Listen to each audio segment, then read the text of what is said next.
Hi, this is Mark Henry here today to talk about another subject to YouTube regarding supernatural, paranormal, and occult in order to improve our lives. Today I want to talk a little bit about Mardi Gras. Mardi Gras is happening today on Tuesday.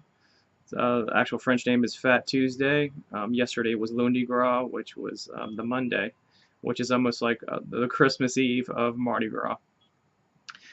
So let's just dive in. Now, Mardi Gras has both Christian and pagan influences to it, especially when you really look at it and think about it.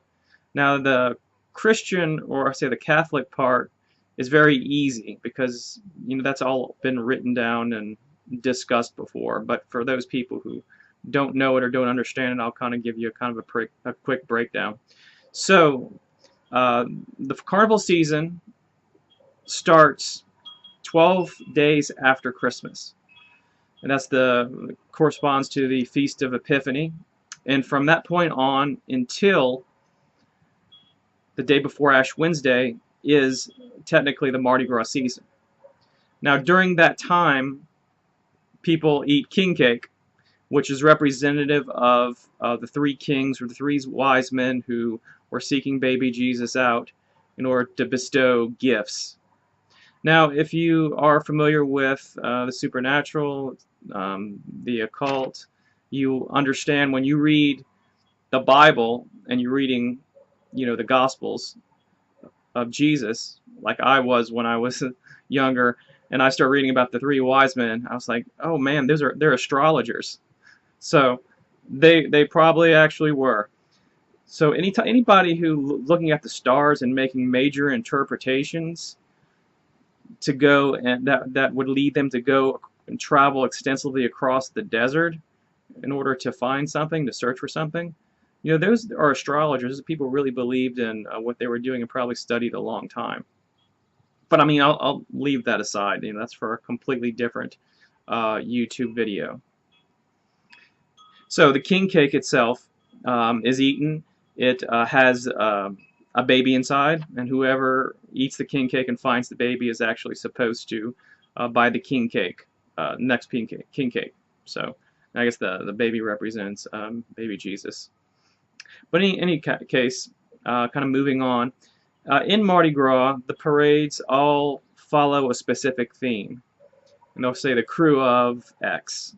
So not all, because I don't want to give kind of a universal idea about this, but a good portion of Mardi Gras crews are developed around mythological themes. In fact, if you were to look at some of the biggest crews in Mardi Gras, you would talk about Orpheus, Endymion, Bacchus. I'm not sure. I think Rex is still rolling.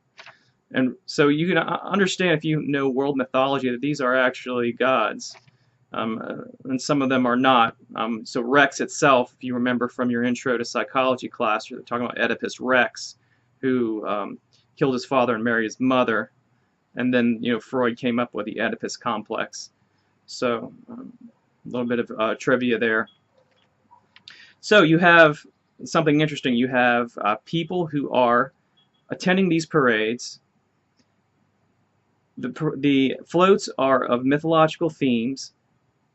And also, just to backtrack a little bit, a lot of the crews, it's kind of a major social event for this to happen, and there's a backstory to it. There's things that happen leading up to it, because they're usually parties and decision making. Okay, who's going to be the king of the parade?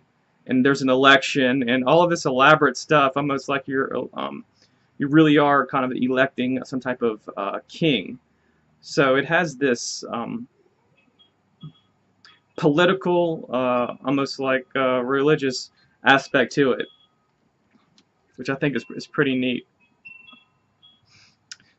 So what do the people do? They come to these parades, and they will stand there, and the parades will roll by, and they will bring their hands up, and they'll say, "Throw me something," And then what these mythological floats, these themes, mythological theme floats do, and the people who are dressing up are throwing beads or throwing cups or throwing trinkets, almost like they're giving this symbolic blessing of, you know, from these deities. People love it. They go crazy. Now, when you get to New Orleans, it gets even more concentrated because this is where Mardi Gras began. I think I want to say like maybe the 1700s is when they actually started organizing it, if I'm correct. And in New Orleans, especially when you're talking about Bourbon Street, the French Quarter, the laws become very flexible during Mardi Gras. For instance, the two laws that come to mind are one of public intoxication and indecent exposure. Both of those are not enforced. So you have women kind of flashing themselves, exposing themselves for beads, for cups, for pearls, not real pearls, but pearl beads. You have people drinking and doing all these type of things. So as long as no one causes really any trouble, and they don't have to start any fighting or anything like that, you know, the police kind of look the other way.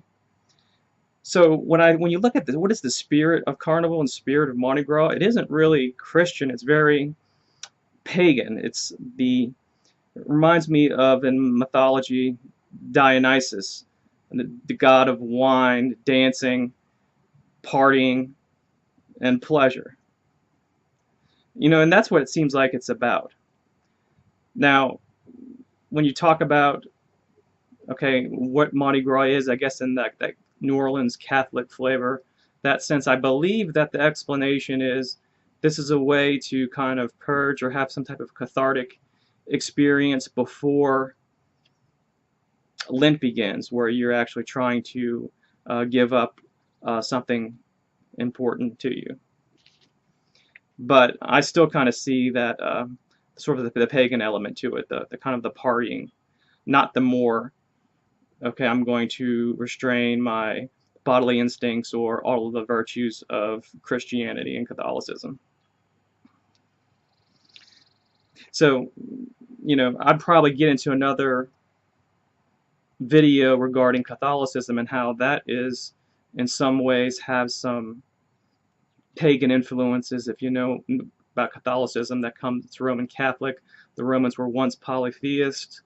Then all of a sudden, you know, you have Catholics who are venerating different saints. They also have a female figure, which is Mother Mary, which in some sense, if you look at Hinduism and various other religions, you know, a lot of times they have a goddess. So it all sort of connects and kind of influences various things. So anyway, I don't want to ramble on for any longer. So thank you for listening. Please like and subscribe, and I will talk to you later.